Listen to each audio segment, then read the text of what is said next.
My iPhone 17 leaks video turned out to be almost 90% accurate. So based on that same track record, today it's time to talk about the Samsung Galaxy S26 series. And trust me, Samsung has made some decisions this year that are honestly hard to digest. The most frustrating part is that the most important component of this phone is still the same one we saw back in the Galaxy S23 Ultra. Yes, 3 generations later, and we're still here. That said, Samsung has also added a couple of features that are actually ahead of the curve. Features that Apple and other Android brands are almost guaranteed to copy in the near future. Just like last year, Samsung will launch 3 phones: the small Galaxy S26, the boring but safe Galaxy S26 Plus, and the real king of the lineup, the Galaxy S26 Ultra. Starting with the design, Samsung hasn't really been creative lately. Between the S24 and S25, the only noticeable change was slightly wider camera rings. Now, with the jump from S25 to S26, those camera rings stay the same size, but Samsung places all of them on a single camera island. The result is that the entire Samsung lineup starts to look exactly the same. The base S26 and S26 Plus get no meaningful design changes at all. Every real design upgrade is reserved for the S26 Ultra. One of the biggest changes on the Ultra is the material. Apple introduced titanium with the iPhone 15 Pro, Samsung followed with the S24 Ultra, and now Apple has moved back to aluminum. Samsung is doing the same. Yes, this is technically a downgrade, but unlike the iPhone, Samsung is only using aluminum for the side frame, not the entire body, so the chances of scratch or bend issues are much lower. The upside of the switch is weight. The Galaxy S26 Ultra is shaping up to be the lightest Ultra phone Samsung has ever made. The S26 and S26 Plus don't see any major weight changes. Samsung is also introducing new color options for the S26 Ultra, and honestly, these are some of the most exciting colors we've seen on an Ultra phone in a while. The thickness has also changed. The S25 Ultra was 8.2 millimeters thick and about 10.6 millimeters with the camera bump. The S26 Ultra drops to 7.9 millimeters for the body, but the camera bump grows to a massive 12.9 millimeters. So the phone itself is thinner, but the camera module is significantly thicker, which clearly tells us that Samsung has made internal camera changes. Samsung is also continuing to round off the sharp corners that people complained about on the S24 Ultra. The S26 Ultra goes even further with more rounded corners, and this new curvature also affects the S Pen. The S Pen slot has been shifted slightly, and now the pen will only fit in one correct orientation. On current models, you can insert it either way, but that flexibility is gone on the S26 Ultra. The front of the phone is where things get genuinely interesting. Samsung is introducing a new privacy display using what they call Flex Magic Pixels OLED. This technology allows Samsung to control the direction of light emitted by each pixel using voltage, meaning the privacy mode can be turned on or off entirely through software. On top of that, the entire S26 series will use Samsung's latest M14 display panel, the same generation of panel found in the iPhone 15 lineup. However, don't expect the display to look as aggressive as Apple's. Apple pushes this panel to its maximum brightness and color output, while Samsung prioritizes efficiency instead. The display will still be excellent, but expectations should be realistic. Bezels have been reduced further with uniform 1.1 millimeter bezels on all sides. Performance-wise, the Galaxy S26 Ultra will feature Qualcomm's latest Snapdragon 8 Elite processor, based on Zen 5. The regular S26 and S26 Plus are expected to use Samsung's Exynos 2600, which is actually a 2-nanometer chip, the first of its kind in a smartphone. That's a huge achievement, and it's impressive enough that Qualcomm is reportedly in talks with Samsung to manufacture future chips using the same process. As for RAM, Samsung is sticking to 12 gigabytes on most variants, with 16 gigabytes reserved only for the 1 terabyte model. Now let's talk about the most controversial part of any Samsung Ultra phone, the cameras. While other brands, including Apple and Chinese manufacturers, are constantly changing sensors, Samsung refuses to move on.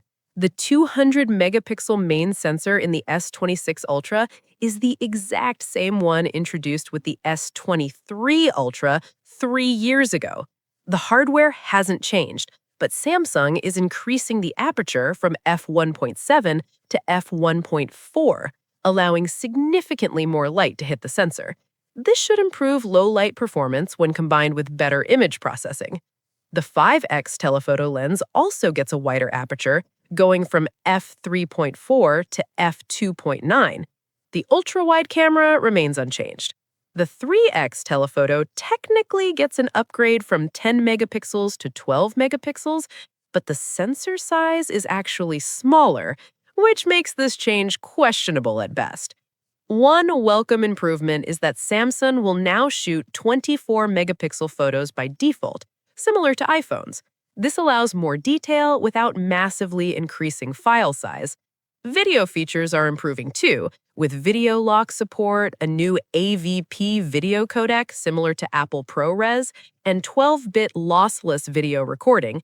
Samsung has also applied a new lens coating to reduce flares and updated its image pipeline to improve skin tones, especially for lighter skin tones that previously looked too yellow.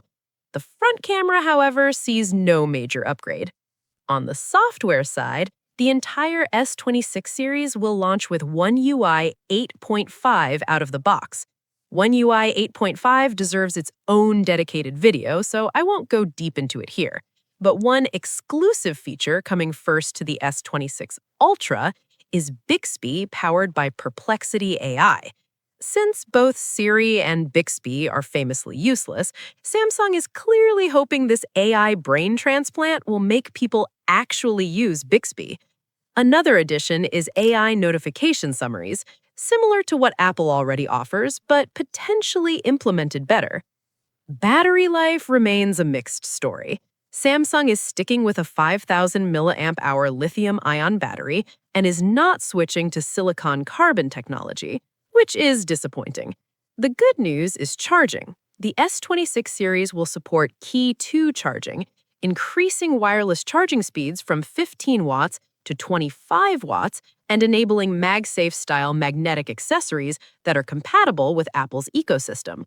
As for launch timing, if Samsung's supply chain stays on track, the Galaxy S26 series could launch around February 25th. Pricing is still unclear.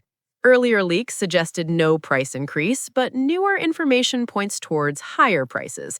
Considering even Chinese brands are struggling to keep prices down, a 5 to 7% price increase from Samsung seems very likely. And if you're wondering why smartphone prices are increasing across the industry and why Samsung might raise prices this year, I'll explain all of that in the next video. This is not a render, and it's not just another rumor. This is a real-world leak of an actual Galaxy S26 Ultra part, and it just revealed some surprisingly important details. And there's one feature here that genuinely caught me off guard in the best possible way. Let's talk about it. What's up, guys? We've just seen a leaked SIM card tray from the Galaxy S26 Ultra. And if you understand how phone leaks work, you know this kind of detail actually matters. SIM trays are designed to match the phone's chassis, which makes them one of the most reliable indicators of final color options. According to this leak, the S26 Ultra is launching in black, white, blue, and purple, and thankfully, there's no orange Ultra this year. Samsung has been using orange wallpapers in their official S26 teasers, but that almost certainly belongs to the regular S26 or the S26 Plus, not the Ultra. Based on these tray colors, this is roughly how the S26 Ultra should look. These are not official renders, just mock-ups created from the leaked colors.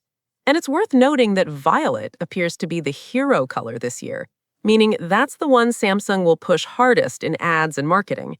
But here's where things start to get interesting and, honestly, a bit concerning.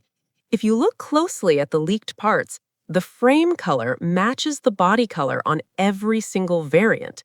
That's a major change. On the S25 Ultra and even the S24 Ultra, every model had that silver or titanium colored frame regardless of which color you chose. So this raises a serious question. Did Samsung just drop titanium? Titanium is extremely difficult to color consistently. And here's the detail that makes this even more suspicious. None of the leaked color names include the word titanium. That lines up perfectly with earlier reports. While we don't have official confirmation yet, everything so far points towards Samsung ditching titanium, which would be one of the biggest design shifts the Ultra series has seen in years. And it gets even better because you don't even have to manually enable it. Galaxy AI can control the privacy display automatically. If someone walks past you or glances towards your phone, the screen can instantly hide its contents on its own. No toggles, no menus, no effort. This is exactly how AI should be implemented: quiet, intelligent, and invisible. Speaking of AI, there's another upcoming feature in the S26 lineup that actually feels practical. When you add an event to your calendar, your phone can automatically inform other apps that you're busy. So if you schedule a meeting at 4 p.m., and later someone messages you on WhatsApp, Instagram, or SMS asking if you're free, your phone can nudge you and remind you that you already have something scheduled. Samsung is calling this feature Now Nudge, and it's essentially their take on Google's Magic Queue. It's not limited to calendars either. It's designed to understand context across your entire phone and give subtle, helpful prompts without you ever asking. If Samsung executes this properly, this is the kind of AI people actually want. Finally, Ahmed also mentions that the Galaxy S26 Ultra will offer a 16GB RAM option for the 1TB storage variant. Realistically, though, this will likely be region-limited, just like the S25 Ultra. Most markets are still expected to get 12GB of RAM even on the top-tier model. And that's not even everything. I've got 5 more Galaxy S26 Ultra updates coming, including one that could make it the fastest phone in the world. Click right here, and I'll see you in the next one.